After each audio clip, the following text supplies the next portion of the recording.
What's going on, everybody? It's your boy R.W. Coolins coming to you with the Speak on the Show, and we get ready to kick this thing in, so let's go.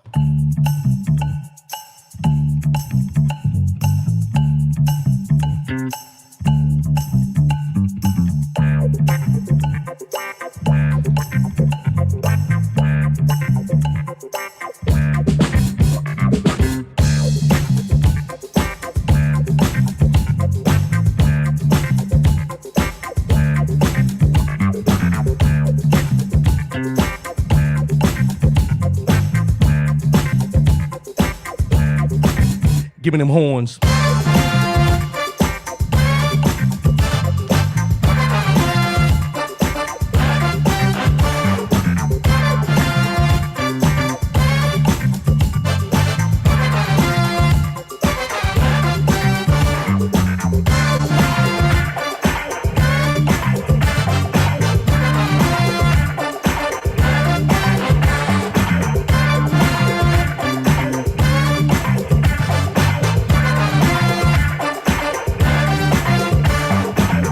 Wake up on this Saturday morning. Wake up on this Saturday morning. We got a special guest in the house this morning. Wake up, wake up, wake up.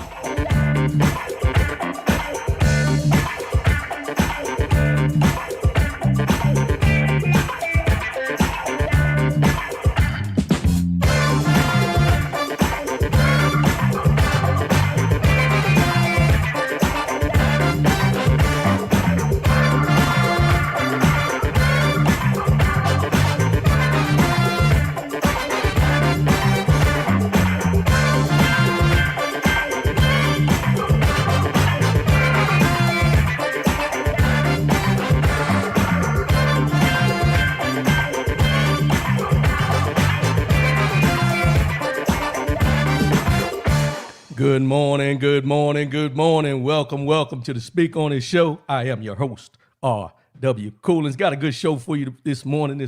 But first and foremost, giving honor to God who allows me to come at you in this manner on a weekly basis.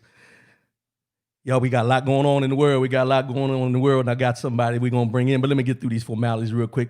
Follow me, rwcoolins.com. That's the website. You can go there, get all the information you want, all the information you need. Follow me, merchandise, YouTube, every link you need is on the website. Go there, you can follow me and buy a t-shirt, help support the show, do what we do when we do what we do. Call-in number is down today. I don't know what's going on with it. I tried it yesterday and today is just not working. So if you have a comment that you want to make while we're in this conversation today, feel free to post your comment on Facebook. I'll post it on the page here and we'll discuss it. And between me and the guest that I have on the show.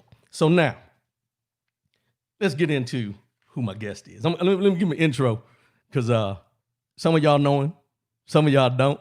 I'm going to go ahead and bring him in right now. Reverend Dr. Derek Shackelford. What's going on, my brother? How you doing? What's up, fella, man? You funky this morning too at 10 a.m. East Coast time. I know you're a different time in a different time zone, man, and you came in funky this morning. woke me up real. I thought we was gonna do something light, but you came in, man, funky, man, with the horn. Hey, you said bring the horns in, man. I was done. It reminds me of that go-go back in the day. You remember that back in the day? Them horns come in. That's a whole nother conversation, right? Oh man, yeah. You have to kick me off because I was ready to get out my seat, man, for a minute. Hey, feel free, bro. Feel free. I'm gonna get up here and dance one day. I just ain't did it yet, though. But for all you that don't know, this is Reverend Dr. Derek Shackelford, one of my long-time, hometown friends, man. We go way back to church in the pews. Yeah. Yeah. Getting that look from the choir, from mothers. Yeah, yes, that old church. That's the old church right there, man. Yeah, that's that church where you knew not to act up. You knew not to act up. Take you in the parking lot in a minute. Yeah. While we singing. Exactly. Let's go ahead. Let me give some of these people that may not know you a little description of who you are, what you do. Reverend Dr. Derek Shackelford is the pastor of the Buckestown United Methodist Church in Frederick, Maryland. He just celebrated his 2nd year anniversary there at the church. He holds a doctorate of ministry degree from Wesley Theological Seminary. Well, that's a mouthful right there, bro. He's an alderman for the city of our hometown of Frederick, Maryland. He is the CEO of the City of Hope nonprofit organization. and he's a member. And I'm not one of these dudes, man. You But I'm gonna gonna go be ahead. I'm you'll gonna be go throw real it up there. quick. Throw it up there for. He is a member of the Omega Psi Phi fraternity incorporated. Make sure y'all put that incorporated on the end when you talk about it, because they get a little sketchy there. It gets a little sketchy. Am I right, bro? Man, hey, don't start. Don't start no more being now. We often imitated but never duplicated. Well, I've heard that too. I've heard that too. Also, he's an author of a book called The Power Pill, 90-Day Prescriptions of Encouragement. I would encourage everyone, especially during these times, go out and get a copy. I got my copy. I'm ready to crack it open and start reading again, because I think over these next 90 days, we need to get some things together, but we'll get into that as we go. Also, he does a Facebook Live where he it's called Leadership Conversations, leading through these current times. I've caught a few of them, very insightful. There's different guests on there and everything. Let me tell you, bro, you're doing your thing out there in Frederick, Maryland. I see you. You know, you told me you're down there relaxing a little bit, bro. I'm tired just reading your bio. I'm just gonna put it out there. This is the thing about bios, though, man. You know, and that's we put the good stuff in there. There's a whole mountain full of stuff, man, that I could put in there, man, that happened, man. My failures, man, and my mistakes, all those things, man. And bios are just our good stuff that we don't want everybody to know how we made it. Sort of like baking that cake, man. Some of that stuff's not good, but when it all comes together, man, it makes something sweet. So, man, I can testify. Oh Yeah, yeah. man. There's been a lot of great people who helped me, man. There's been a God who's forgiven me and who's extended grace to me, and so, man, that's why I'm so appreciative, man, of just where I've come from, because I know, man, it's only by the grace of God. Oh yeah. Oh yeah. Well, hey, he's blessing you abundantly, my brother, and you're doing his work, and I appreciate everything you're doing back there in our hometown. I sometimes I'm gonna let you know, I'm gonna be honest with you, man. Sometimes I wish I was in my hometown so I could be in the mix of the things that are Oh going on, man, man, because it's nothing like giving back to the people that you grew up with, that you see every day and things like that. You know, I was there for a short stint 2 times since I've been in the military, but I tell you, man, there's nothing about that feeling of giving back in your mm, own community, man. So, mm. but I'm working on getting that taken care of out here too, putting back in there. So we're gonna do our thing. So let me just start now. What you want me to address you as today, Rev, Oh, Alderman, Derek, man, come on, man. Derek, Shack? Me and you, Shaq, man. Me and you go way back, man. Come on, we don't gotta be formal. Well, I'm gonna tell you what we're gonna do today. We're gonna touch on every hat you wear in some way or another, because there's a lot going on that deals with every hat you wear. So we're gonna touch on them. So we're gonna go in first. Let's get into this real quick. I'd be remiss if I didn't bring it up. Last night we found out that Um, actor Chadwick Boseman, at 43 years old, passed away from a battle with colon cancer since mm, 2016. mm, He was in, everybody remembers from Black Panther, but he was also in the Jackie Robinson, Thurgood Marshall, mm, James Brown. I mean, a lot of people forget about that. He was in a plethora of movies, but one of the main ones everybody thinks about is the Black Panther and everything. So we want to send our heartfelt condolences and prayers out to his family. He's been battling this for a while. Oh, and The Five Bloods, which he recently did, the movie The Five Bloods. And I tell you, man, from what I heard and read on some different things, he was doing all these things while still battling and going through surgeries and everything. So when you talk about strength, mm. and you're talking about being true to yourself and your craft and walking in your faith, I have to say that's a sign right there, man, of somebody that really truly did it, not for himself but for the people. 4 years, man, since 2016, as you mentioned, and it wasn't, particularly for someone as public as he is, and the gift that he has as an actor and being, in public venues, and it wasn't known. Too many people never talked about it, or wasn't revealed, and I'm just as you mentioned, man, it was a shock last night, Yeah. to find out brother 43 years old, and all that he's accomplished in terms of on that screen, man, and all the various roles he played as an actor. It was one of them things like, we all talk about Denzel Washington and these actors, men who come along who are so gifted, and that was the way it was. Like, Chadwick Boseman plays so many roles, as you mentioned, about so many people, Jackie Robinson, James Brown, who are in terms of their life are different, but man, he played them roles, man, to a T, which also says how, with his craft, man, how he the time and effort and energy, man, he put into it, and how he studied, and how much work he put into it.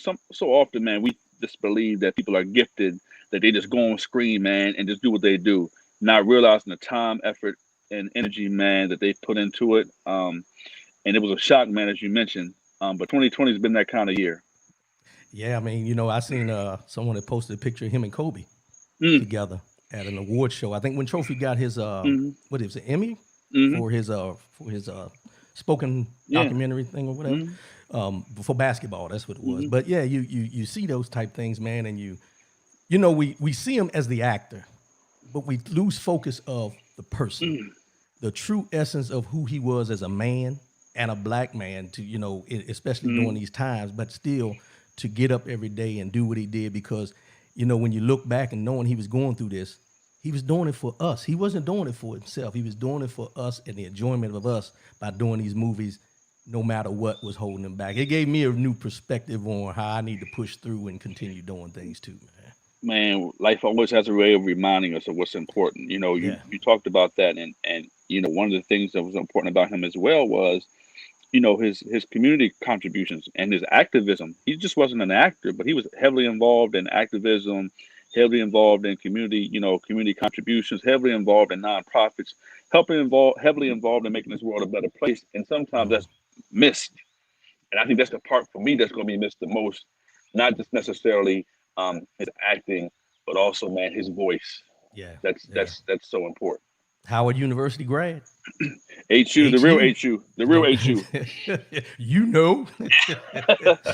I just remember that from going to the homecoming games. I didn't go to HU. Don't nobody get that twisted now. We all went to the homecoming games, man. Come on, man, that was a thing, and the after parties. Exactly. Oh, yeah, well, woo, yeah, that's a whole nother Taking us conversation. back to we go way back, see, man. Yeah, you bringing me back, bro. So let's go ahead and jump in. 65 days, bro.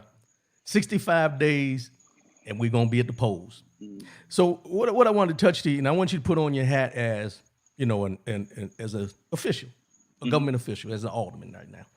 So with the post office and the voting and the mhm, controversy and all these different things going on with that, man, I guess my biggest thing is when the people hear voter suppression and all these things and you know the roadblocks that are trying to be put in the way of people being able to go out there and voice, let their voice be heard. From your standpoint and where you sit as an alderman, what would you suggest as far as people going to the polls? And I wouldn't ask you to tell people to make sure they vote because I wouldn't get into that to try to tell you that. However, I would say as far as people getting out to vote, would you have some things that you would recommend them doing, like early voting or anything like that while we're in this pandemic as well? There are several angles, and that's a great question, particularly during now. Several angles. There's this conversation, but this national dialogue, particularly about mail-in voting. One is, in most states, mail-in voting has already taken place. One of the things that's so important now is the misinformation that we are receiving and getting because of the political climate that we are in. That folks just say anything without being challenged. One, two, Mhm. without having the right information, and three, just believing anything. So the first thing that I would ask is that folks get the right information, and the right information is available. One is mail-in voting has always been available. Secondly, um, request your ballot. Like now, right, whatever state you are in, request your if you're going to vote by mail-in, request your ballot. Thirdly, if you're when you vote, know your location. And what's happening now, particularly during this COVID-19, talk about voter suppression, is this. Normally, schools may be used or different venues may be used, but due to COVID, some of those may not be available. Right. And we talk about voter suppression is that's why this thing about mail-in voting and folks say, oh, it's going to be fraud, it's going to be all these things, not realizing voter suppression. So if you're in some communities, and we already know in some communities, particularly black and brown communities, that you got to wait in line 2, 3, 4 hours. Now, this is with these polling locations that are available, but they still suppressing. So now, with they might not be available, you waiting 6, 7, 8 hours. Now, let's be for real. It should not be 6, 7, 8 hours for you to stand in line to vote. One. So, secondly, Mail-in voting is important because you may not be able to stay in the line 4 or 5, 6 hours. If I'm a senior citizen, if I have an underlying health condition, I got all these other factors due to what's happening with COVID, then I want to cast my vote and make sure my vote is counted. Mail-in ballot will be the way to do that. So I would ask the people, first off, request their mail-in ballot right now, today, and then make sure, particularly their polling location, know their polling location is, and whether it's going to be available or not. So those are some intricacies in terms of when we talk about the voting aspect. That's so important, and just make sure that they have the right information, because man, now you hearing any and everything, and this political opportunism, voter suppression, all these things are just trying to be convoluted into this pot and just trying to mess things up. Because one of the things in terms of looking particularly at this national election is, man, anyway, man, it can be mucky, can be messy. That's what's trying to happen. Yeah, yeah, and I seen I had talked about it on a couple shows before where LeBron James had the morethanavote.org going on and everything, and I seen yesterday where they have gone out. The NBA has decided that they're going to use certain arenas for the voting now, where people can go and vote and feel safe because of the social distancing and everything like that. So I would tell people, if they live in cities where they have those available, if you don't feel safe in like a little small school or anything like that, take advantage of what they're offering at the stadiums and things like that. If you can go there and watch a game, you can go there and vote. That's just it's simple. But think about that for a minute. So now you're right, and I'm glad, particularly now, talk about the NBA and some of the things that they're asking for. Think about it. So arenas are being made available because previously, before, or I mean during now these times, some of these venues would not be available, and that's the part where people are not talking about. So when you talk about this COVID-19 and voting, and folks just say, "Man, I'm going to my place to cast my vote." Notice people who are saying that know that they have never waited in line for 3, 4 hours. Exactly. You walked into your polling location, stood in line for 10 minutes, or walked through the door. While in other, particularly cities, folks have been waiting in line 2, 3, and we know in previous presidential elections, particularly, where we've seen where 7, 8 o'clock, where polling locations, folks are still in line waiting to cast their ballot. So let's be for real now during these times, particularly with COVID, and that's another conversation, man. That folks acting like COVID's not real. Acting like, I'm saying, oh, and that's another problem, man, with this information that is being disseminated or being repeated, that's so false, man. And I get so tired, Doc. I'm like you. I get so tired, man, of trying to correct people with, man, you do know you can just do a Google search with that, for real. For real. For real. Well, And Google's convenient when they want to be convenient. yeah, it's like, man, that don't even pass the smell test, but you believe it. And I just be like, sometimes, man, I'll be like, I'm so exhausted from just trying to correct you with the right information. And then when you show people the right information, they like, well, man, come on, man. It's just like, that's the times we in, though. Yeah. I just want to shout out Maurice Wigfall. Good morning, my brother. He's gonna be a judge at the polling stations. Hey, Okay. get out there and help out, man. That's a big step, man. He's a veteran. Appreciate your service, and also get out there and help with the polls, man. And that was another thing I was gonna bring up, Doc. With the things going on with the COVID-19 and everything like that, with people trying to get to the polls. I made a suggestion one day, and I brainstormed it in my own mind one day, and I was saying, it's amazing to me that when they talk about they've shut these polling places down in, majority African-American communities and things like that they got to go 30, 40 miles away or anything like that. What part should we play, or why don't we play a bigger part to say, okay, if you want to move it, let's contract some buses or something to get these people where they need to get to, or different things like that. I think sometimes we get so caught up in what we can't do or what they're holding us back from doing that we don't think outside the box of alternative measures to get to what we need to do and get there no matter what. By any means necessary is the best way to say it. I mean, sometimes we just fall short because I don't think we think long term. We think right now. Can you get some input on that? Or? Yeah, I mean, I think, particularly now, one of the things I know we're gonna get into this later is Yeah. what's happening with in our sports, Mm. arena, or our the sports, in terms of all these sports entities, and how their voice in terms of their perspectives of and their influence. And one of the things we talk about from churches, from our fraternities and sororities, from our organizations that we're a part of, and from the sports field, sports world, you're absolutely right in terms of how we can now mobilize and how we can be creative to ensure and to make sure that folks have the opportunity, and whatever that means by transportation, whatever that means by information, whatever that means by availability. All those things are so important. I think particularly now, what you're seeing, man, is all this kind of coming together right now, and you see, man, all these, and you see this fight going on, Mm. Hmm. and it's kind of exciting from the standpoint of, man, I say in our generation, like, it's about time, but our parents' generation, kind of went through this, and now we see this is our fight, our struggle. But one of the things, man, I love about this is young people.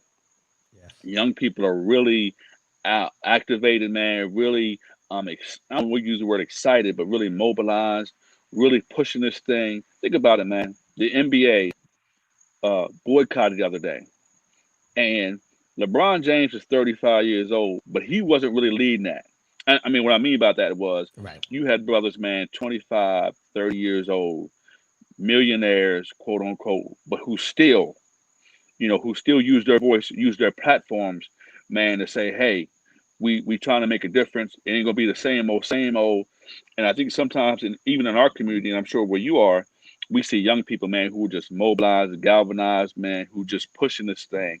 And I think that's what's so important and what's so different now, that you don't see one particular voice, Mm. as previously before. Because one of the things we always said was, man, who is he, or who is she? We don't have a national leader, quote unquote. Who's going to be the next Dr. King? Who will be the next Malcolm X? And I have to remind people, they ain't coming, because there's only one of them, Right. and that's the intention. And but we see now that nameless and faceless, you don't know the names of the young people. You may not know the faces of the young people, but you see them out in them streets. You see them, writing articles. You see them on interviews. You see them on various means and spectrums, man, and they are all in, Hmm. because they recognize and realize, man, how important, particularly these times are and is, to making a difference and to making that lasting, substantive change that we need. You said something a couple minutes ago about looking for that next Martin Luther King Jr. or next Malcolm X or anything like that, right? Do you think, and this is just me thinking, but do you think that has like made us stagnant to a certain extent by expecting that next person to come in and just take over or anything like that? Do you think that kind of put us in a holding pattern to a certain extent as far as where we should be compared to where we're at? I think it's several things. I think one is, there was a visible, I don't want to use the word enemy, but there was a visible um, goal, and that goal Mm. was, you wanted equal protection under the law. You Right. wanted voting rights. You wanted access, and so all those, that was a visible enemy, and a goal that you say, that was the one that you wanted to look forward to, or the one that you was fighting for, the one that you wanted the result of. As opposed to now, there are so many, because what happened is, we got that, quote unquote, Mm. supposedly, Right. and when we got that, we got houses, we got access um, to CEO jobs to some degree, you know what I'm saying, or the supervisor. Right. We got a degree. Some of us did, while the masses of folks were still in that holding pattern, or Mm. still experiencing oppression, or experiencing that glass ceiling, quote unquote. And so it wasn't obvious as it was, during Dr. King and Malcolm X. But this is the thing about Dr. King, man, is, man, he was in his 30s, man. He started in his 20s. I think we look at him as this a senior, 40s, Exactly. 50s, 60s. Man, the brother was in his 20s and 30s doing the movement. And so think about how young and how wise, how much wisdom he had, how much fortitude he had. So I think what's important for us is how we have romanticized Dr. King, man. I was Mm. having a conversation with someone the other day, like, you do know Dr. King. One, couldn't preach up north because the northern preachers, man, didn't want to be involved with him. Two is the FBI was spying on him everywhere he went. Three was, man, his house was being firebombed. Four was everybody, they called him communist, Marxist.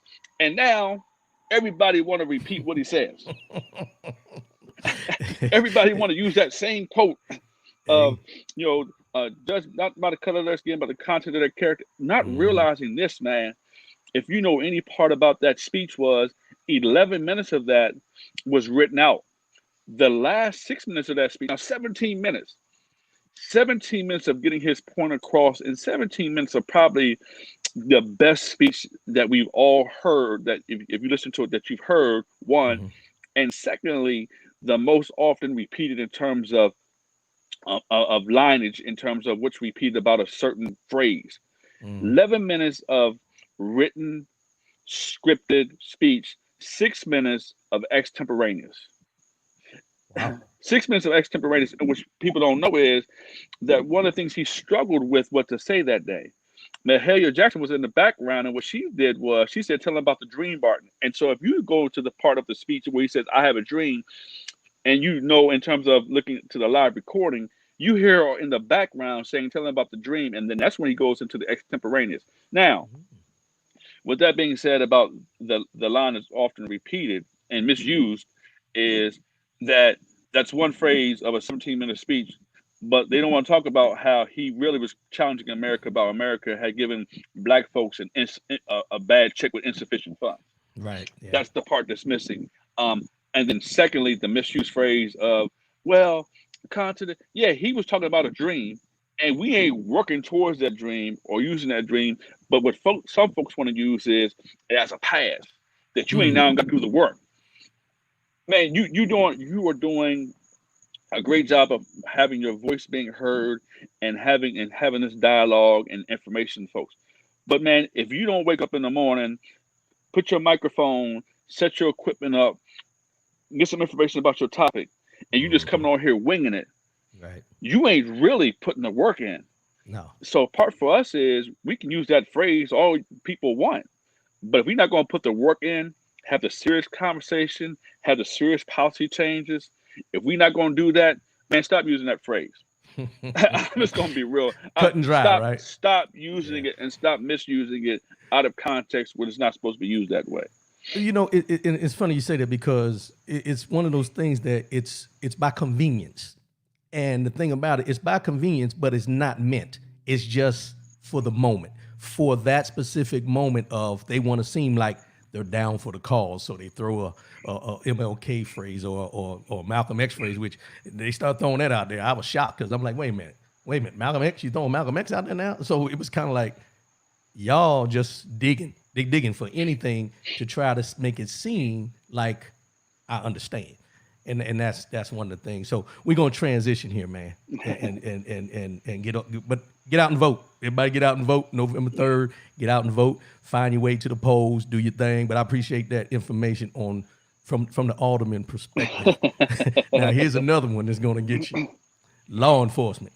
Mm, Now, this is a big one, man. And I think, first I want to give send prayers out to Jacob Blake mm. in the hospital. Hopefully he'll regain his and be able to walk again after taking being shot 7 times by the police officer and everything. But when we hear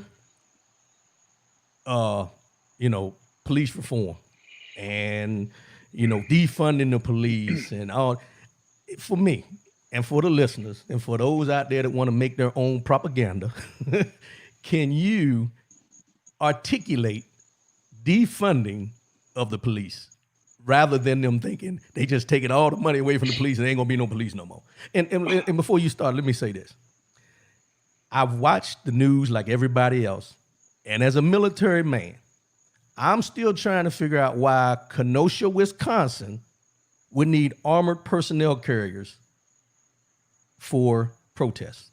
I'm still perplexed about that. I'm still a little thrown because this is one of the things that we heard them talk about before, that they were going to stop allowing the police departments to buy this type of equipment. and you still see it. And I see it more now than I did when they were trying to get rid of it. So, if you remember what I asked you, go ahead. 'Cause Well, defund the police. There is a faction of people, of folks who believe that. Like we just don't want any law enforcement, and no matter where that is, and I think that conversation is just is interesting conversation from many different angles. But for the most part, defunding the police means that we're going to move resources from the police department to education, to social work, to mental health, to other parts of factions that we've asked law enforcement to do that they shouldn't or may not should be doing. Let me say this, man, because I want to say this. It's interesting about you talk about law enforcement because it's an interesting subject because of where we are, what we've seen, right. And that is this, man. Anytime you give any entity a lot of power that's unchecked, this is what happens. And that's law enforcement, no matter what entity it is. We could talk about the federal government now, where we are. Right. But anytime that you give any entity or any person power without it being checked, they run amok with it. So me and you we're old enough to remember the 80s and 90s, where there was this quote unquote called crack epidemic. You got crack, you look like you got crack, you might have crack. Man, you think about crack, you know what I'm saying? All these things, Doc, was going on about crack, and it was this crack epidemic. And remember, there was this push to say we want more police officers on the street. We want more law enforcement on the street. So you wouldn't put police officers on the street, man, for them to walk around and walk a beat. You would put them on the street to arrest folks. And the thought was we're going to arrest our way out of this quote unquote crack epidemic. Now notice we have a quote unquote opiate crisis, and now they arrest folks out of it. So we know what that's about. Right. So in that push to let's put law enforcement, police on the street, to do that is by any means necessary, of a misused phrase. Whatever we got to do this, and particularly in communities where folks are don't have the resources in terms of income or in terms of legal representation, you can go in and do that. So what happens is now you got a whole lot of power, and the misuse of that power takes place. And what happens is it keeps taking place. So for instance, man, come on, let's be real. One of the conversations we both know is it's sort of like a rites of passage for us as brothers, man. Like when someone says, I got stopped by the police, and you might say, well, what was your age? And somebody might say, man, I was 20. He was like, well, you was 20? Man, what took you so long? Exactly.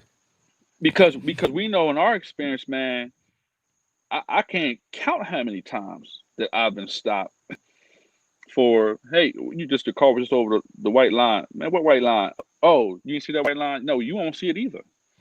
And so how many times we've been, been stopped and there was no recording. We talked about it. We tried to share with people what was going on.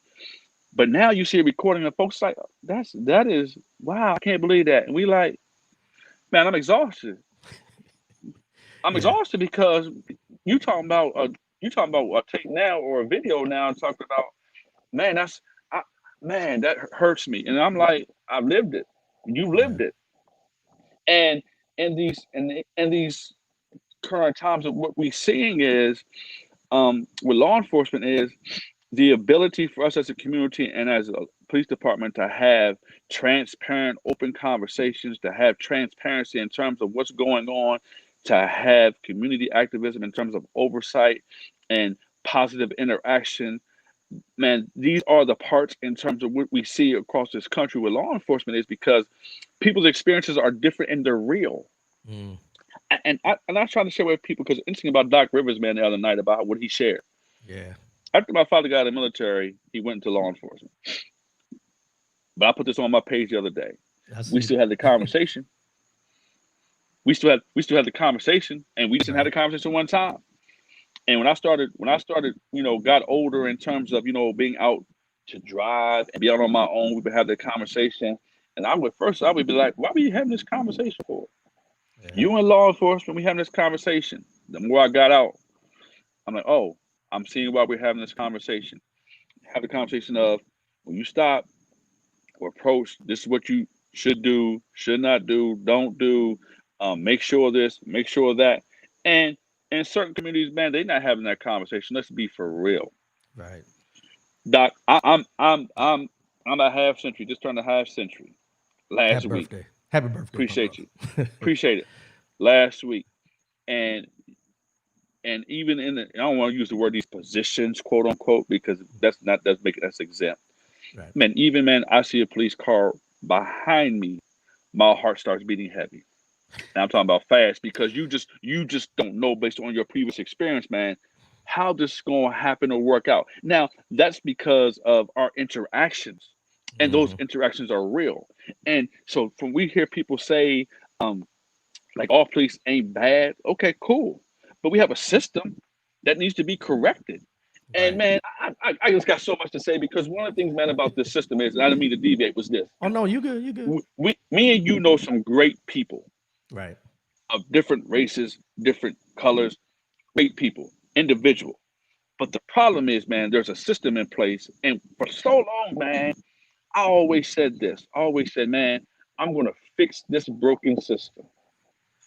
And Hmm. now, man, where I am now, I'm like, I can't fix a broken system because I need to change the system because the system works perfectly for the people it's supposed to work perfectly for. Exactly. Exactly.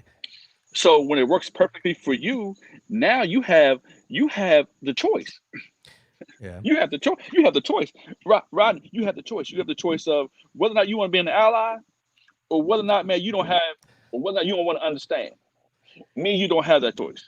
No, We gotta walk. not We at gotta all. walk this. We gotta walk this thing out every single day. We gotta go through these things every single day. We have to experience these things every single day. We have to have these conversations every single day. We have children. We have to have these conversations. And I don't have a choice. And so, a system that works perfectly for the people it's supposed to work perfectly for. That's Hmm. why there is this big. You see this thing about man about this fear mantra being used. And listen to the rhetoric. American values, your America's gonna change, your America's under threat. All these things are because what's really code word for, man, we ain't giving up this system. Right. We're not relinquishing it. We got the power. We ain't giving it up. We're not But giving it up. y'all know what that means, wink wink and a nod. Hmm. Because we can't come out and say that we really don't want the system changed. So what we'll use is we'll use these code words such as make America great again, such as we want our country back, such as American values, such as your America as you know it is under threat, under siege. Those are code words and fear words for we ain't giving up this system. Right. And, I can and you, see through the rhetoric, man. it's something you said too, man. And you look at it, and like you were talking about the uniform and the people that wear the uniform and things like that. Well, something that I keep seeing, and everybody's seen it, I'm sure. You know, when they talk about Black Lives Matter, and then you hear people say Blue Lives Matter. Then I seen something say, well, Blue Lives, you just putting a shirt on every day. But I took it a step further because I was watching a press conference the other day with the sheriff in Kenosha, Wisconsin. And it really hit hard to what my mindset was, but I couldn't put it into words. And they say blue lives matter, right? And then somebody said, well, it's just a blue shirt. And you know what? They're right. It's just a blue shirt. And the reason why is because if you listen to that press conference, or you listen to these press conferences and these dog whistles, as they say, I don't even call them dog whistles. If you listen to what they truly want you to hear, and you heard what that Wisconsin sheriff, department person or whatever, whoever his position was, said, he let you know, I ain't covering up nothing. I'm not hiding anything. Jacob Blake was shot because that's how we do things here. And that's how we're going to continue doing things. No matter who comes in here and investigate, that's how we're going to continue doing things. Oh, and by the way, and we'll talk about this later, the young man that shot the protesters. Oh, well, if the protesters wouldn't have been out there at the curfew, then none of this would have happened. That's not a dog whistle. That's blatant in your face. It's a double standard. The system is not set up for you. It's set up for us, and you're going to either deal with it or you may get shot 7 times. Cut and dry. And man, they ain't no dog whistle, man. It's dog barking. Well, yeah, it's a pit bull So now, right? yeah.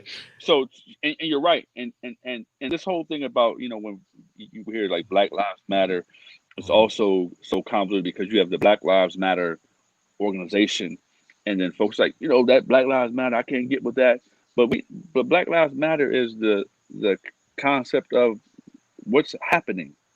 Right, That do Black lives are valued the same as everyone else? Nobody ain't never say that blue lives didn't matter. right, No one's ever. So why you have a problem with saying Black lives matter? It's sort of like yeah, but not yeah, but just say it. Black lives matter. It's not saying that your life don't matter, blue right. lives don't matter, whatever it is. But do Black lives matter? Well, yeah. And then it's but all lives matter. That's not the issue. Right. So the mere fact that you want to use it or you want to say it and then say put the but on the other end says you really don't understand. Or You don't want to really understand. don't. Yeah, you don't understand. You won't understand. You ain't trying to understand, and you just misinformed. And that's the part for us, man, which is the exhausting part. It's like Mhm. really.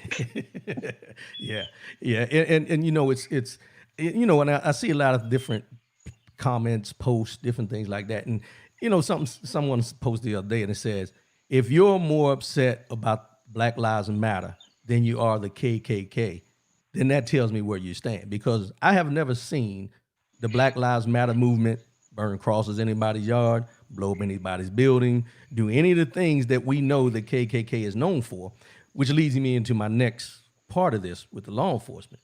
I read a report the other day, and I can't remember it off the top of my head. I forgot to write it down, but they're saying statistically that white nationalists have infiltrated law enforcement, not just in one city here, once throughout the United States of America. So it's kind of like, okay, this. What are you doing about it? I mean, if you've identified that this is a problem, what are you doing about it? Obviously, it's not a problem for them or for certain folks. Let's put it that way. And particularly now, man, in this times and over the course of the years, we've seen white nationalism on the rise. We've seen quote unquote, or I don't say quote unquote, but it's terrorism on the rise, Mm-hmm. which is not identified. We see passes for people when they've done things. Um, Man, you mentioned Kenosha, Wisconsin, man. Come on, let's be for real. You and I both know this is the part, man. This is the part. This is the part for all of us. You know good and well, man, that me and you ain't walking down the street with an AR-15 in our No, hands, no. Mm-mm. and police is driving by us. Not Let's gonna just happen. let's just and you said and you a teenager. Not My gonna son is happen. 17 years old. I can tell you this right now. He is not walking down the street with the AR-15 and they just passing him by and letting him go. And this is the part, man, which is so real. And the part for our country, man, where folks say, "Oh man, yeah," and are supporting that, man. That's the danger of that. That's the danger of the times we are in, is are supporting that. And we got national quote unquote leadership who don't want to say nothing, and then who want to gloss it over, and then who want to look at, oh well, then people in Portland or elsewhere, they burning, rioting, and looting. But that's the danger, man, of the times we are in. That this language, man, and these actions, man, are real, and folks is pushing on the other side. Like, man, we ain't. I told you, we ain't giving this up. Yeah. We are not giving this up, and whatever we got to keep this system, that's what we gonna do. So, it's Right. supposed to mention what you talked about the sheriff. He basically said, "Now look, man, you know what? I ain't no other way, man, that I can get around this. I'm just gonna say exactly how I feel. Now you either gonna deal with it or whatever that is. But I'm just gonna say it. I ain't gonna try to fake it no more. I'm just gonna come out flat out Mm-hmm. and say it. This is And my and we jurisdiction. This and is we my like, jurisdiction. yeah, it shouldn't have been out in the streets protesting. It's like so people were shot, and your response is they shouldn't have been out in the street protesting. Right. Huh? Come on, man. Yeah. So with that, we're going to transfer something you just said about the different cities with the protests. We're going to go to peaceful protests, but I got to put a shameless plug in real quick. You brought up the crack and the opioid situation, the difference. You go to my YouTube page. There's one I did a couple years ago called opioid. Wait a minute, how'd I put it? I can't remember. It's opioid versus crack. It was opioid something versus crack sentence. Opioid versus crack sentence is what it was. And you can go to YouTube and see that video on that. And I kind of broke it down on how we were arrested and these people are being taken care of compared to as a drug addicts rather than how we were treated as far as just being convicts, criminals, crooks, and given time, like 20 years just for the size of the crack. But just a shameless plug I want to put in. But the peaceful protest. Let me you know, I had to say it this way, Shaq, because whenever we get together and we decide to march about something or do something, we always hear peaceful protests. It's always identified as a peaceful protest. So what I guess confuses me is it goes from us being a peaceful protest to these infiltrators coming in with their own agendas and doing these things, but they never identify these people that are doing it unless they're caught on camera, because we can have 3 days of peaceful protest, just out there marching, trying to get our point across, no problems. And then the next day, it's a powder keg because people show up with bad intentions. When you hear this and when you see these things, because I know y'all had a couple back, some marches back in Frederick, and I've seen that. And I'm going to give a shout out real quick to Cavante Duckett and how you pronounce it? Ajay Hill? Ajay Hill. Let me tell you something. Me being from Frederick and being I'm proud of those two young brothers, man, because I see them on Facebook. I see what they're doing, and I plan to have them on here at some time. But it touches me, man, to see those young brothers out there doing what they're doing in the community there. Because, when we were growing up, Shaq, and you'll remember this, we didn't have worries like that. We didn't have to worry about whether we needed to set up a protest or set up a march or set up a meeting amongst the young folks to say, we need to come up with a plan on how we're going to deal with these things. And when I see these guys, I'm thinking, wait a minute. My mindset was, what's mama cooking for dinner? Or am I going to the park tomorrow? Or am I riding my bike here or doing these type things? And these guys are out here setting up marches and foundations and doing these things. And let me tell you, man, I'm proud of them brothers, man. And if you see them before me, you let them know, man, I appreciate everything they're doing. And I know they get the praise, but they also get the flack that goes along with it, because I seen a couple posts the other day, but we're not going to get into that. But on a peaceful protest, feel free, bro. Help me out. Yeah, I'm glad you mentioned those two, because I have a relationship with those two, and I don't talk about the extent of our relationship in regards to what we discussed. Right. One, but man, two is I want to do this as well, because man, there are some great sisters in our community. Okay. Man, there are some sisters, man. They bad to the bone, man. They doing the work. Okay. Man, they getting it done. They lead these protests as well, man. They leading, this information in terms of disseminating information, man. And so we got some great sisters, man, in our community, man, who are doing some fabulous work. I'm talking about. I need their names when you when you get the opportunity. Give me their names as well. Absolutely, man. Because I don't want to start calling the road doc. No. We're gonna keep on going, because send me emails. I will send you an email, but there are some sisters, man, in our community, man, who are doing some great work. Okay. But to the part about peaceful protest, what's missing in that conversation is what's the reason why people protest? Yeah. Let's start there at the baseline. Why are people protesting, marching, protesting, boycotting? What's the reasoning? And so what's missing is, you got people who property damage, or people who do these things in terms of what they say, and they say, see, look at that. Okay, cool, look at that. But look at this, because this is the real issue right here.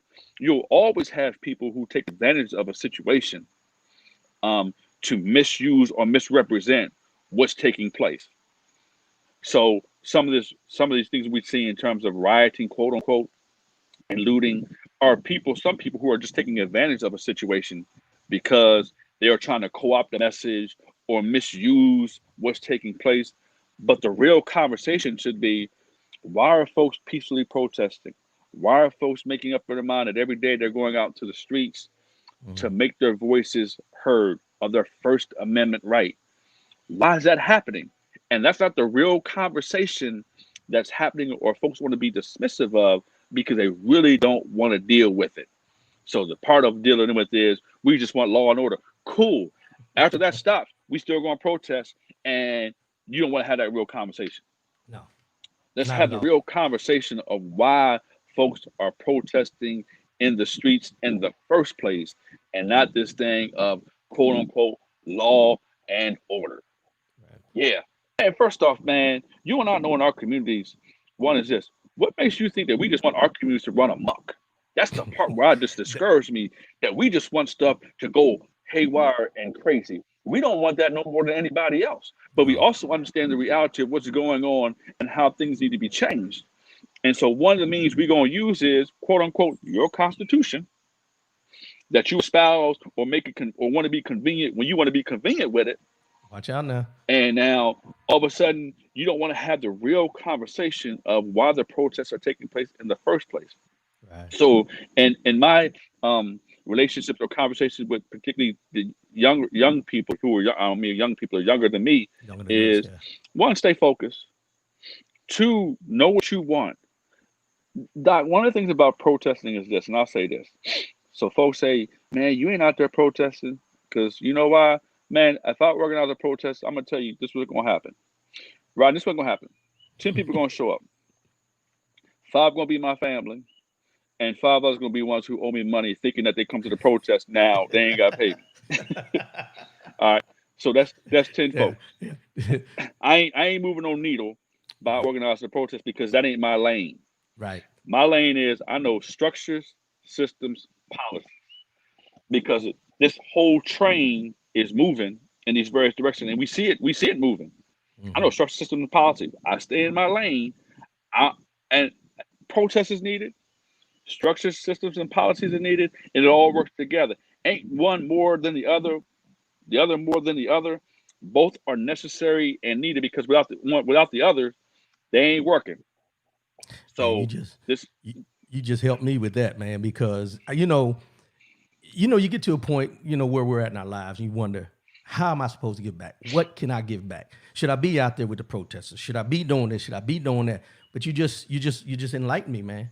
I have a gift to do something that may not be right there in the mix of it. There's everything that goes into it. And I think, for me, I get lost in that because I'm thinking about being in there, being out there, in the forefront, where sometimes behind the scenes and pushing that, giving the advice, helping out, all those different things. And I think other people need to hear this as well, because I think sometimes we feel guilty by not being out there, but what we need to realize is these young folks, they have a different mindset than us because, and I'll put it this way, and I'll speak for myself when I say this.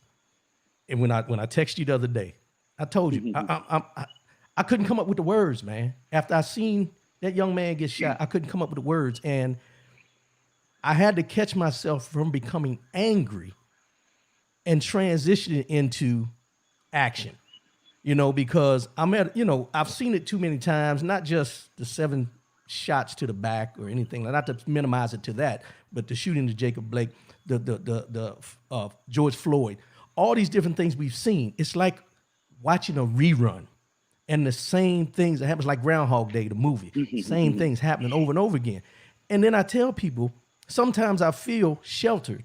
And me and my buddy were talking about it. I feel sheltered because 21 and a half years in the military, you're exposed, but not to this extent. You see things happening where this young brother who may be an up and comer that you're trying to get to the next level. And then you got this person that says, no, he ain't gonna do it. I'm taking care of him. It's systemic no matter where you look, no matter where you go. And it's one of those things where, like I said, I feel kind of like being, in that conditioned area of the military for so long, you try to find your footing. You're trying to find where you fit in. You're trying to find where you can be a help. And I think sometimes we get caught up where we feel that we can't help somehow. But what you just said makes it all worthwhile, that you don't have to be in the mix. You just got to be out there and provide something, There, somehow, some way.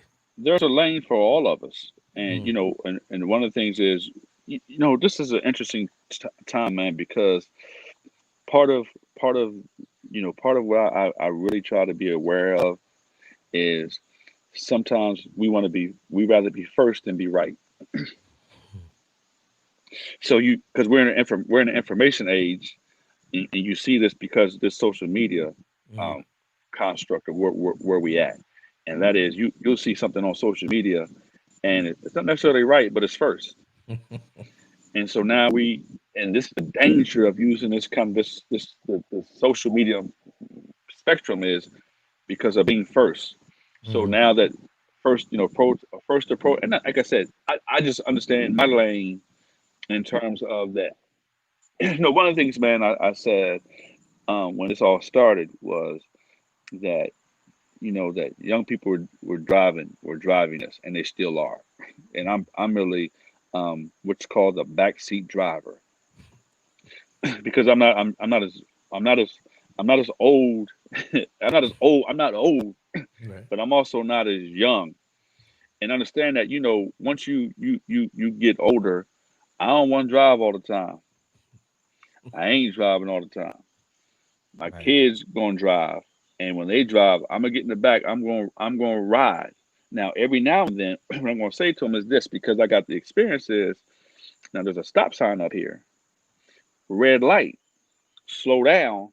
But what I ain't gonna do is I ain't gonna be in that back seat saying, now take your foot off the gas, brake, all that, turn right, turn left. I'm not doing that Right. because if that's gonna be the case, ain't no need me sitting in the back. I might as well drive. Right. So understand that we got excellent drivers. Young people are excellent drivers. I'm a backseat driver, and what I mean by backseat driver is I'm a backseat rider. Mm, And I'm comfortable in that because I understand that my time is young people. There's young people gonna be here 50, 60 years, man, who gonna be invested in their future for 50, 60 years. That may not be my place because I don't have the energy. I have wisdom, and that's been accumulated based on experience and based on information and based on learning. But man, to try to be out front, man. And one of the things I learned, Rodney, man, is this, man, which is so important for me, and that is, man, um, I don't want to say a lot. I just want to be impactful in what I mm, say. And so often we believe because I have the microphone, uh, a pen, a pad, and every time they ask you to say something, you gotta say something. I realize this: I ain't gotta say a lot. I just want to be impactful in what I say, which is different.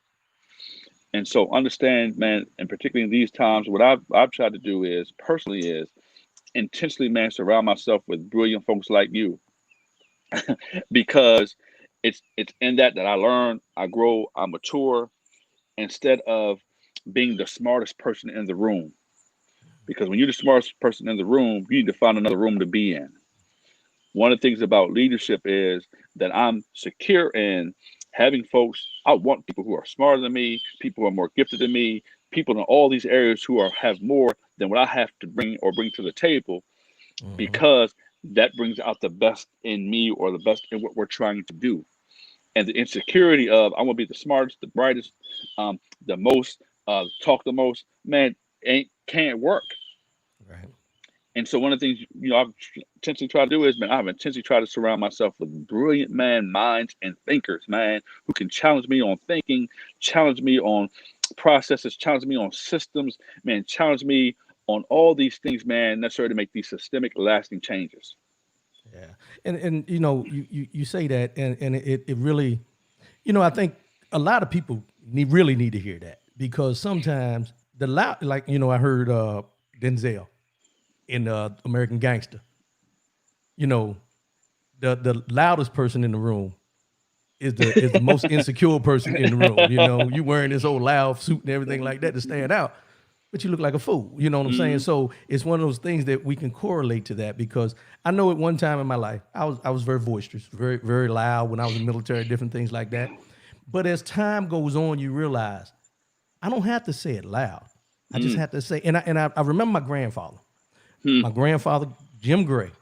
Yeah. Didn't speak much, but when he spoke, he meant what he said. Mm-hmm. And the thing is, that's where I'm evolving to. I'm getting to the point where I'm gonna say what I gotta say. I'm leaving it at that. I don't need to explain it. I don't need to go into detail. When I say what I say, I meant what I said, and leave it alone. And that's one of the things that I think our generation is starting to realize, because we're becoming our parents, we're becoming our grandparents. We're at that point. Yeah, I know. But we see things in a different light than we did when we were in the 20s and the 30s, because it's all about that growth. And I talk about this a lot, and I know people get tired. Growth and evolution. Growth and evolution is two things that, if you don't recognize it and embrace it, you lose it. You're going to lose, and you're going to lose in more ways than you can imagine. I mean, it's something that I had to come to grips with, because like you say, when the grade starts coming in, man, who you telling, man? when the grade starts coming in and things like that, and you look in the mirror, you're like, man, I'm getting old. But it's not that you're getting old. Somebody told me, once that grade comes out, that means you're exposing the wisdom that you carry along with it. Man, it's I'm funny embracing mine, bro. I'm embracing mine too. It's funny because folks say you got a lot of gray in your hair, and I'm like, at least I got hair. Hey, well, I had a bald head for years, bro. I had a bald head for years. I got some hair, and I ain't gonna take the hat off right now. But but I used to use this thing. People used to say, "Yeah, what? You ain't got no hair on your head." And I was like, and I was about 38 at the time. I said, I've been walking this face of this earth for 38 years. I ain't never had nobody ask me for no hair. They ain't never asked me for no hair. That's and right. when they ask me a question, they ain't looking at my head saying, what you got to say? They looking at me. So, that's right. You get to that point where you embrace who you are, the full package, because, when you're younger, you're looking to impress. You're looking to be that person that stands out. And at a point now, you just want to, as you mentioned about the backseat driver, you still want to be heard, but you want to blend in. It's and you always hear that, why blend in when you can stand out? Well, you get to a certain point. What I have to say doesn't have to stand out. I just need somebody to hear what I said and let them run with it, because I shouldn't have to beat my own hand on the desk to say this is what I mean, because eventually your reputation is going to let people know when he says something, that's what he means in the discussion. No questions need to be asked. So, man, Ron, this is an interesting thing, and another part, man, that's transformed my leadership. I teach leadership, and one of the things, man, that transformed my leadership, particularly during this time of how I look at it, was one night, several months ago. When protesters were really in effect in terms of the media coverage. On 10 o'clock, the media hour, particularly the 10, 11 o'clock hour, is the most watched time in terms of news, particularly the 10 o'clock hour. I came home one evening at 10 o'clock and turned on the news, and they were marching in New York City. Man, this transformed me, and even from a preacher perspective, changed my message on Sunday morning. This young brother was in New York City, and they were protesting, and he had the megaphone. Had the megaphone, and the reporter was following, and there was countless. I mean, there was multitudes of folks who were marching, and he said, "Stop," and the folks stopped, and then he said, "Everybody take a knee," and everybody took a knee, and he said, "Now we got many more miles to go ahead. What we're doing is we're peacefully protesting. Don't be engaged with the people on the sides of who are yelling, who don't interact with them inappropriately, who are yelling, who are trying to cause conflict." Now he's saying all this, and these people are on one knee listening. The reporter's talking, and as the reporter notices that the people are quiet, he says, "Let's listen in." And his young brother is saying all this. And then the reporter goes up to him, man, and man, this is what transformed my whole aspect of leadership, man, particularly in this season of my life. And he went to the young brother and he said, "Are you the leader?" And now, millions of folk watching, you and I would say, or I would say, speak for, I would say yes, yeah, because it's the thought the mentality. normal process. Yeah. He said, "I'm one of many out here." He then, which was so powerful, did this: took the megaphone and handed it off to somebody else. And I said, one is, yeah, he understands that this is as being a leader is that you aren't the leader, but you're one of many. One. Two Mm. was he was secure. And three, it was symbolic of saying, you know what? I'm going to transition this in a public setting to show you that I'm not the only one, and I'm secure in not being the only one. Wow. Man, that changed my mind. It was a powerful imagery, and I thought, man, the maturity of that for you to say that when I would have said, yeah, I'm Me just being for too. real. No, I mean, Because hey, these people stopped and listened and were on his every word, and he transitioned that. And I'm like, man, you got me. I you got me. yeah, because the first Change my thing, whole leadership, change my whole leadership aspect of the way I see stuff. Now I thank him, man. Well, that oh night, man, yeah, just transformed me. yeah, yeah. We're gonna transition here to something you just said, talking about faith. Oh Lord. Put your robe on right now, brother. Put your robe on right now. So during these times, I've seen all kinds of things, and I've talked to different people, and the things you hear is, you know, the faith. People don't have a lot of faith right now. People are questioning, and as bad as it is, people are questioning God right now. Why Mm, is this going on?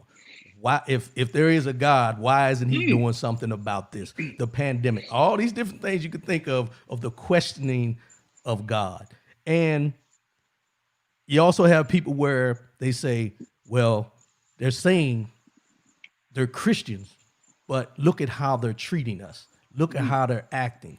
And then I just seen something the other day that says the young man who shot the people up in Wisconsin, this Christian group started a GoFundMe page for his defense, and they've already raised $100K. Now, mind you, he shot 3 innocent people, and they started a GoFundMe on a Christian organization that's raising $100K for him. Now, I'm not questioning anybody's religion, spirituality, who they praise, anything like that. My biggest question would be, or maybe you can elaborate on, in these times, how can people understand and know to hold on to their faith, to continue mm. doing what they were doing, even in spite of? Because I'll be honest with you, bro, I waver. I'm not gonna Mm. lie to you because it's human nature that you're gonna waver. But it always comes back to that faith, standing in that faith. So help me out, man. Help me out. And I know there's many others. Help us out, bro. First, let me share this. That faith is not the absence of questions. So I think so often that we get in this belief that if I have faith, I'm not supposed to question. Faith is not the absence of questions. In fact, faith could be in the construct of having more questions. Mm. So start there. One. Um, Secondly, um, it's from this. Let's look at this of of of our growth and maturation. So we've had we've one of the things I share, man, is 2019, man. That and particularly for churches, beginning of the year, we say that you, as a preacher, you try to proclaim, you try to be positive, and you say, yeah, this, and even us as people of faith, you say this is going to be my year. My dreams gonna come true. My aspirations come true. I've been through a lot in 2019. 2019 gonna be like 2020. I'm determined. And one of the things for particularly in our ministry, one of the things I share with our folks is um our theme for the year was focus. Hmm. Mm. Now, with that being focused, was or is, I didn't say that everything was going to be smooth and easy for you to be focused. Um, and in that, man, then this pandemic hits. Then we see social unrest. We see conversations about systematic racism. We see an election. We see all these things come into place. And here's where it is, Rod. I plant my flag here. The stuff that you and I have been praying for, that our mother's been praying for, and our father's been praying for, our grandfathers and grandparents, our ancestors have been praying for, is happening. Happening in such a way that you and I can't go back to the way things used to be. We've been asking for change, praying for things to get better. And notice with all these things going on, that it's hard to try to go back, and folks want to stay back and don't want to change and don't want to evolve and don't want to mature and don't want to share. And now what's happening is what's happening is, man, there's this fight, there's this struggle, man. We want to go back, and it's like, nah, God, like, nah, you can't go back. We ain't going back. Right. Y'all want to keep fighting? Let's keep fighting. Because I've already put this change and transition into the atmosphere.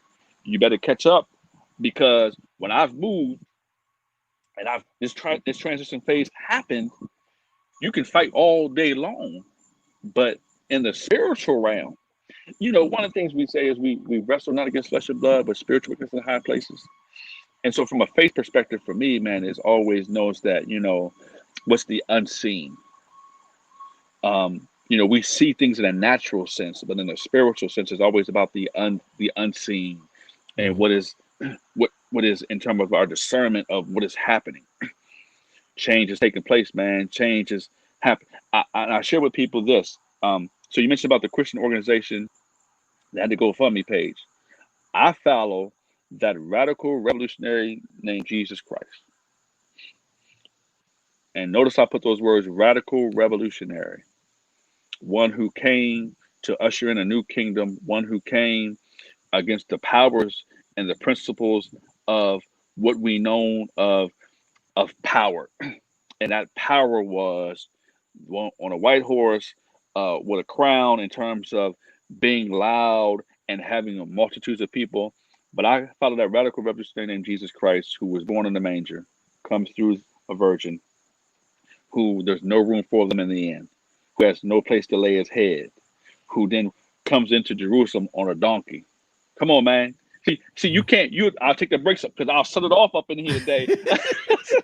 No, and do your thing. that whole mantra was this aspect of love. And one of the parts we don't want to deal with, that radical revolutionary part about love aspect of it, is that man came to transform what was the status quo. So one of the things we say is, oh, yeah, God's the God of love. He certainly is.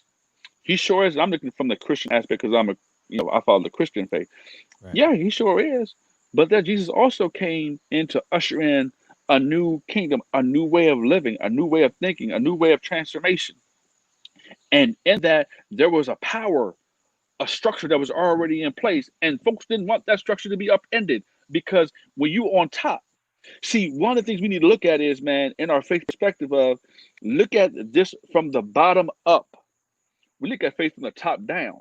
Faith from the bottom up. God totally flipped what was known in terms of the time, because people expected the Savior to come to rescue them from oppression, and expected the Savior to come on a white horse, and expected the Savior to come in a certain way, expecting the Savior to come not with brown skin. Oh, wait a minute! Now you're stepping on toes. Now you're stepping on toes. And the comfort and the uncomfortability of that for many of us is, we don't want to look at that. Right. Because that causes us to get out of our comfort zone. One, it causes us to assess what we're thinking. And three, it causes us to, my first point is this.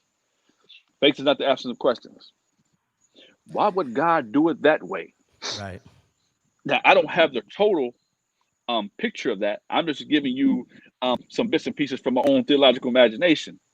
Yeah. And the construct of me walking and living these things out, and reading and studying and all these things. And so, one of the things we look at in this country is this whole mantra of this God being powerful and militaristic and all these things, and God gonna make you rich. So one of the things in terms of evangelical, is that's what they believe, man.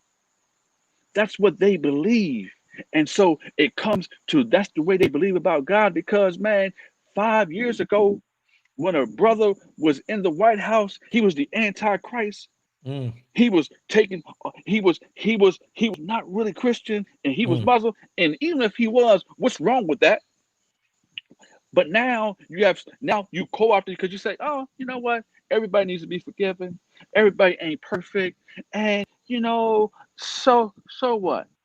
You done moved the standard, and the bar and the standard shouldn't be moved because. But when you look at this though perspective of this God being powerful and this God being supremacy in terms of white supremacy of being the right and the imagery, then you got to deal with this brown Palestinian Jew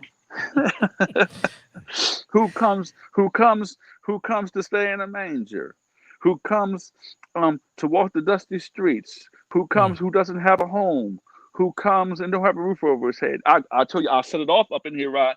Yeah, Who comes with all these things, and you got to deal with that radical revolutionary as opposed to one who's powerful and one who just dominates and one who does that, but one who's selfless. mm, yeah. That you got me tongue And tied. That and that and faith thing is big. It's large. I mean, go ahead. I'm sorry. no, Go ahead. no, I mean, and who's selfless, who gives Yeah. of himself, who empties of himself, and who empties of himself for people and for folks who, one, in terms of the salvation experience of remission and forgiveness of sins, but two, from the oppression and domination of Roman rule, of empire mentality. Come on, United States.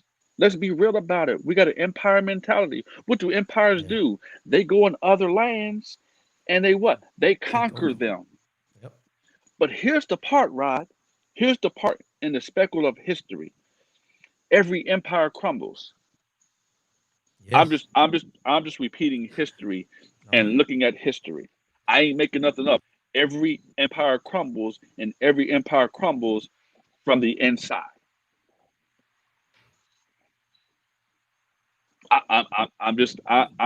I'm a history person, and Right. looking at history, every empire crumbles and they crumble from the inside. And So when go go ahead. ahead. Go ahead. No, No, go no, go no, go ahead. ahead. Go ahead. No. What I was gonna say was it's just one of them. And I mean, you eloquently broke down the whole thing that I was talking about, and it's funny to how you broke it down to look at the bigger picture of how people want to call themselves and identify themselves and label themselves as evangelicals and Christians and this, and then at the same time do unchristian like things to their fellow man. The one, well, and I say fellow man, but some folks aren't viewed as their fellow man. And it's just, you can't stand and I hate to hold a Bible upside down and everything and think that that's gonna make people look at you differently. If you don't, like they always say, if you're gonna walk the walk, talk the talk, be who you're gonna be, but don't sugarcoat me. I'd rather you sugar baffle me with BS than sugarcoat a lie, because it's not gonna go down easy for me. And I think that's where the faith question came in for me to you, was because when I see these things, I get discouraged, man. I get very discouraged because I know what I was brought up on. I know what I was raised on. I know what I walk in. And then to see it hypocritically change the narrative, it's discouraging, man. And that's what I was telling you the other day when we were talking, through text. It's discouraging to see this go on, but at the same time, nobody call it out. And it's a place of misuse. One of the things, man, in terms of this is um, knowing. One of the things that I share with folks is that the prophet always lives amongst the people because the prophet experiences what the people experience. The prophet feels what the people feel. He or she is not exempt from being. So the prophet lives amongst the people. Um, Interesting about you spoke of something interesting you said that kind of grasped my attention of it is, and that's just this misuse of faith. Um, and the misuse of faith is there's in history there's Constantine was an emperor, and Constantine was when Christianity was spreading. Constantine said, "Oh, this works." He really wasn't living this out practically. He said, "Oh, this works. I can actually have what I want Mm, to use this." And what he did was we call this Constantinian Christianity.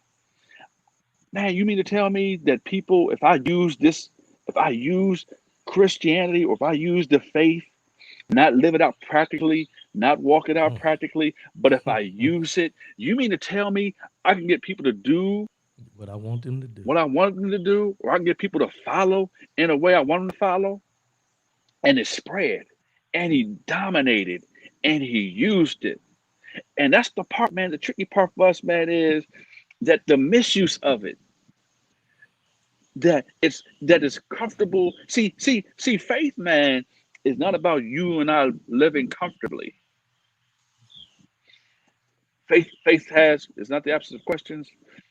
Faith, faith is walking this things out. I told you, I follow the radical revolutionary of Jesus Christ. Mm-hmm. And I ain't got to go through the story. I told you, I said it all. And so in that, man, looking at that is, don't mean that my life is going to be convenient. Don't mean that I'm going to get everything that I want. And so often, man, we look at faith in this construct of richness and and materialism, and having all these things and trinkets and glitters and gold. Man, that ain't the part of faith, man, that you want. Bruh, right now you got questions. Right now I got questions. Right now folks got questions. And this is where we activate our faith in that context of God. Why is this all happening the way it's happening? If you are one who knows what's going on, God, if you are the one who's in total control, if you are the one who sees everything and has a plan, why is all this happening? Why people getting shot in the streets? Why protesting happen? Why is elections happening the way they're happening? God, I don't understand. And that's when our faith kicks in to say, okay. And God says to part of us, to this part to us, do your part.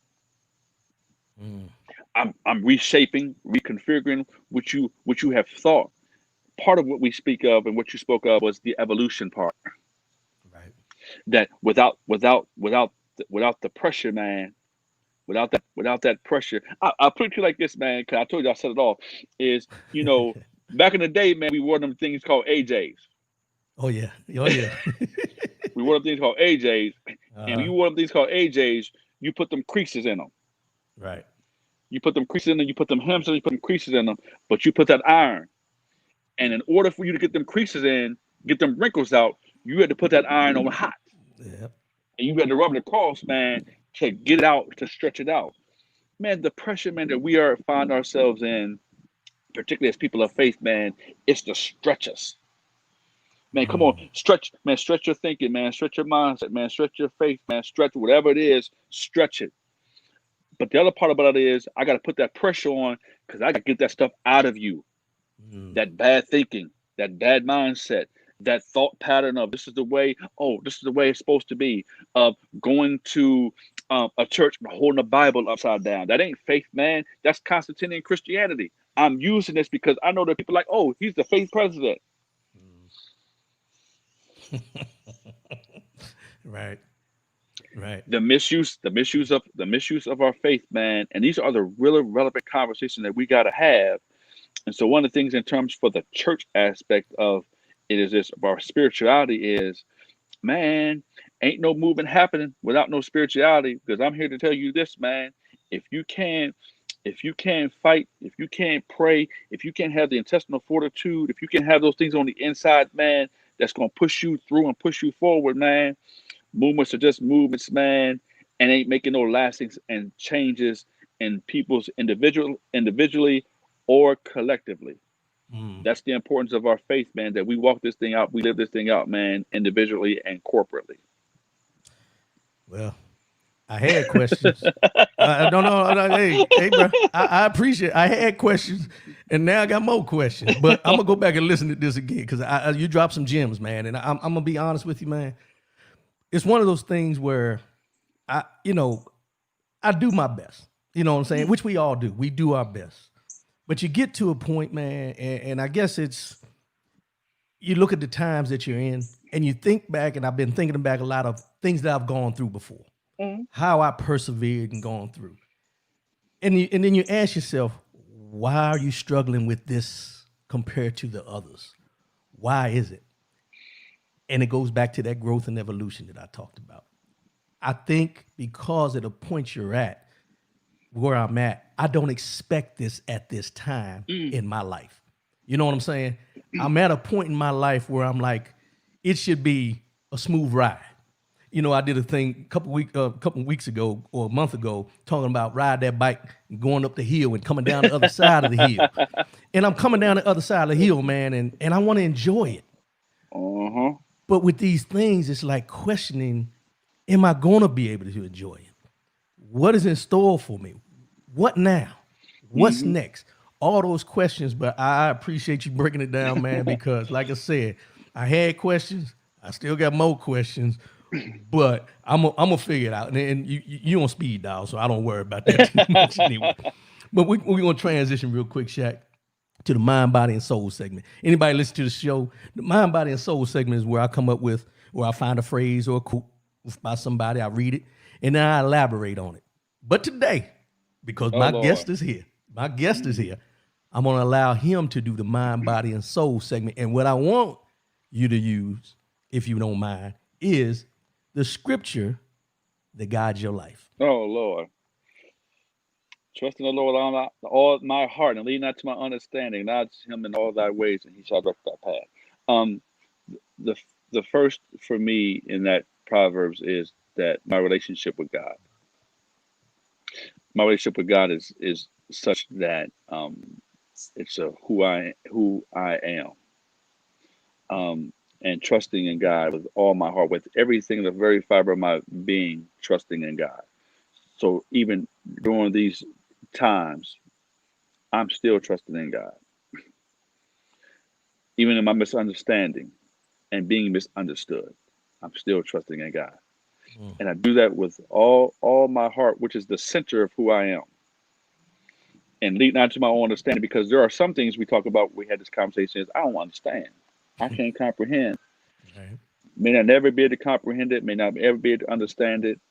And what I do is I acknowledge that. I acknowledge that God, you are in total control. That you are total sufficient, all knowing, all wise, perfect. And now with that, you direct the path that I should take. And my path may be different from your path, Rodney. My path may be different from our audience path, but knowing that that's the path that I should take. And so in that thought, or in that uh, construct of it, is that God is leading, and that don't mean that I'm perfect. I'm perfecting. Mm. I'm not perfect. I'm perfecting. That means looking back over my life and looking back where what's happened over my life. I've learned. I've matured. I've struggled. I experienced hurt, pain, but man, I sure am better. Mm. I sure am wiser. I sure am stronger.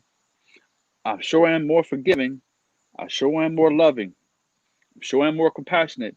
And without those things going through those things, I wouldn't be where I am today. With that being said, man, is all that makes me grateful and thankful to be in this span of time called life. Because all we are just humans having a spiritual experience.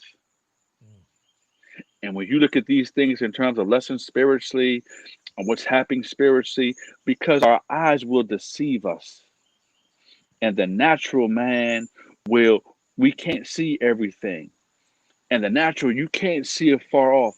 But man, in a spiritual lens, in a spiritual context, Doc, is where I can make sense of finding peace, finding joy, finding contentment. Because all we ever want in this life, really, man, is I don't want to be caught up in the trappings of materialism or the trappings of things that fade away. At the end of the day, man, I want to be able to lay my head down at night, man, have peace. That don't mean that I don't want to attack the world Right. tomorrow. That don't mean I don't want to stand up and fight for justice. That means at the end of the day, man, I want to rest, man, peacefully, saying to myself, okay, tomorrow we're gonna get up and do this thing again. Yeah. Yeah. So we're gonna get up. God give me the strength that, you know what, that I'm gonna stay in this fight. I'm gonna stay in this battle, and give me the wisdom to do it the right way. Mm. So man, so all that, man, in terms of what you speak of, mind, body, and soul, man, also goes to this about body. That one of the things, man, we talk about our age, man, is exercise, man, eating right, drinking water, Yeah. all those things in terms of, for me, in terms of, because as your soul prospers, everything else will prosper. That means that I just don't take care of myself spiritually, quote unquote, and physically not exercise, not walk, not run, not do all the things that are necessary and needed. Because man, I want to be whole, whole. Right. Right. I don't want to be, I don't want to be fractured. I want to be whole, whole. So other thing we talk about is mind, man. I'm careful about what I take in, careful about what I read, what I hear, what I listen to, who I Mm. surround myself with. Because all those things, man, are important. Because one of the things that we not careful of, man, we can be contaminated with what we Mm. listen or who we listen to and what we hear. Because be honest about it, man, if you turn on the TV, the radio, whatever that is, or some of the stuff on social media, man, some of that stuff ain't good. No. Mm-mm. And this is what I know. Um, one of the things, man, and this analogy is eating. Man, come on, man. We go way back. We Right. we we was in a place called Bartonsville, and the Yes, folks sir. love to cook.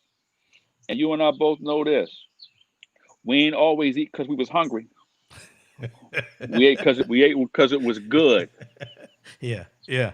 Now, one of the things you and I also know is, based upon where we went, we also asked who cooked it, Yeah. Oh yeah. because everybody can't cook. And what? And some food, that's why you can't eat from everybody's table, because some food will make you sick. Right. So one of the questions we would oftentimes ask, come on, bro, we going here.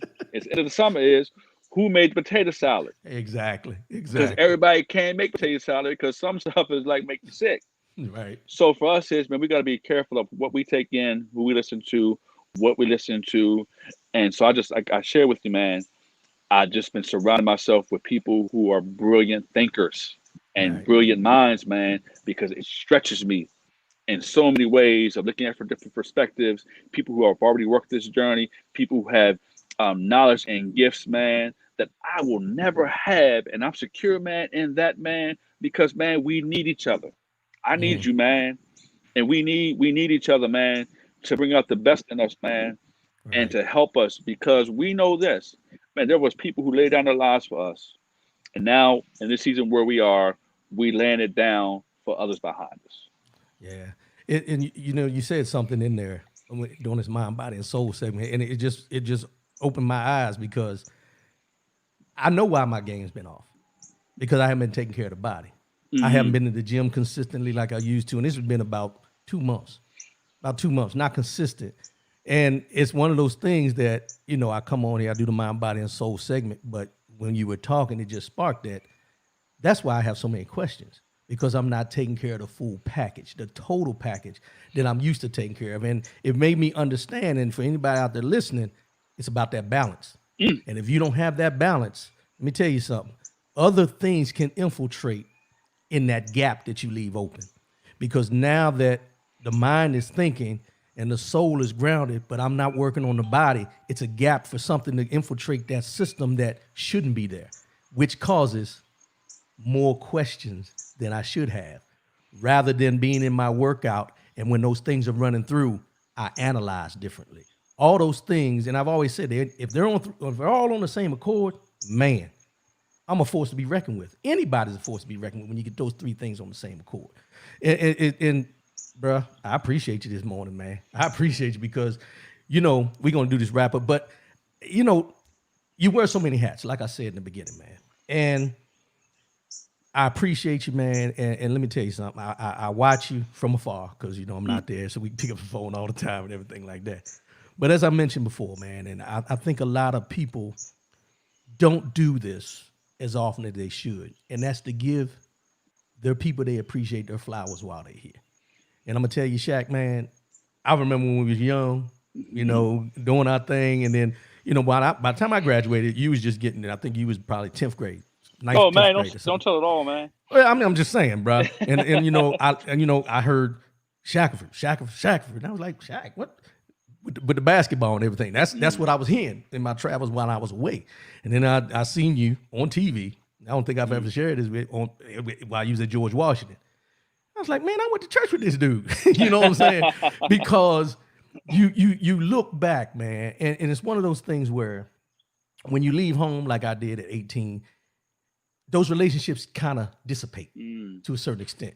You know each other, but you don't really know each other because you haven't grown together as you have, like you would if I was still there or anything like that. And I tell people those relationships I built in the military are long-standing relationships because the camaraderie and you had to watch each other back.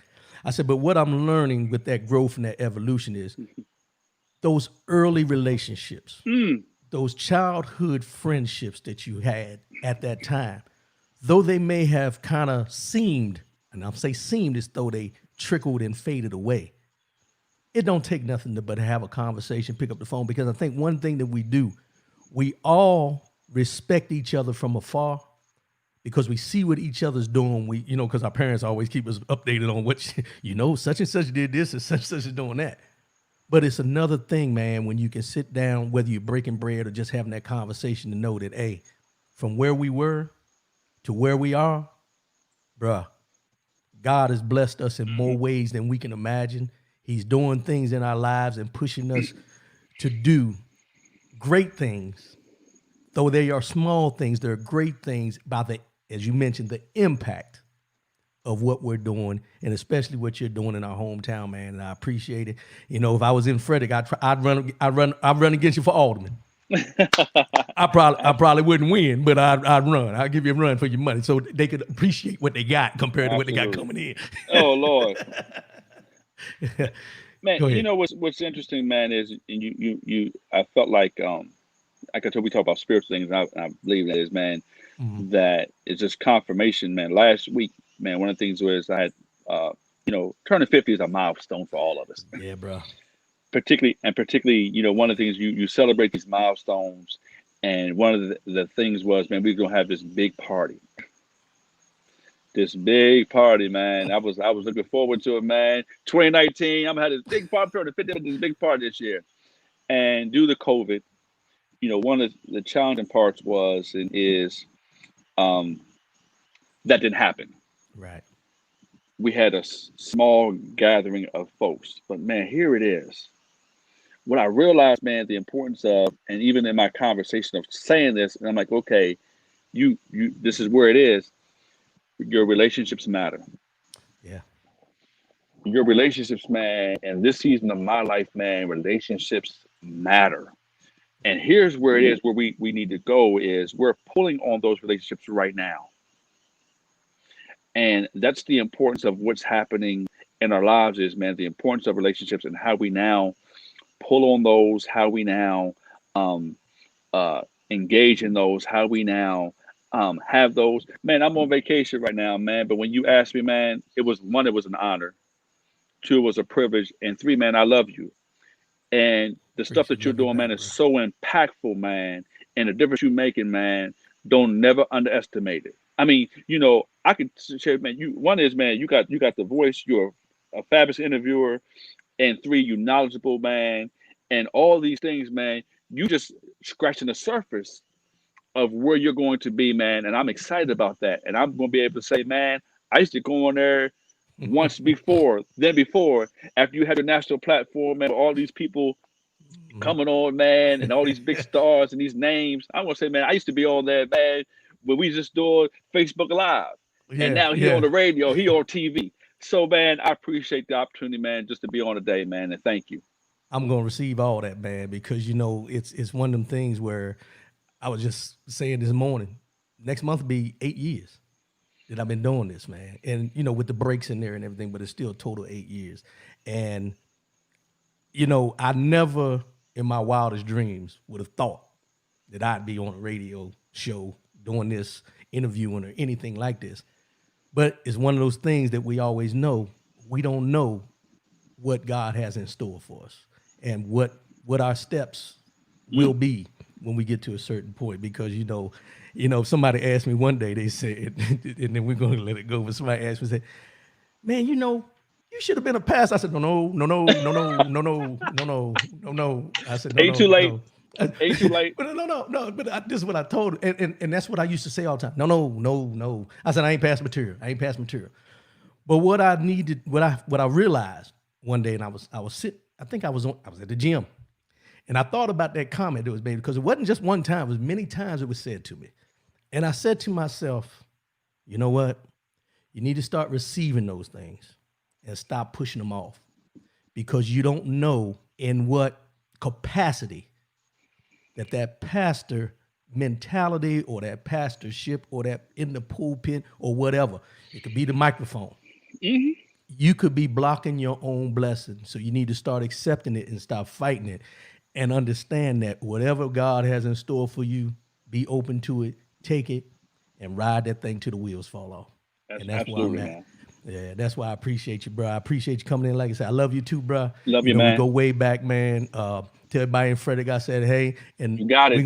This won't be the last. And even when I get syndicated, even when I become syndicated, I need you still on the show, bro. Well, before we close, man, you coming on for me, man. And we're gonna get a date sometime in September, man. I'm gonna have you on, man, on Leadership Conversations, man, because, man, your voice needs to be heard, and what you got to say, man, is so important. I appreciate it, man. And let everybody know where they can follow you at, man. Just in case they want to chime in on. I'm on Facebook. I'm on Facebook. Derek, Derek Shackelford, Shackelford.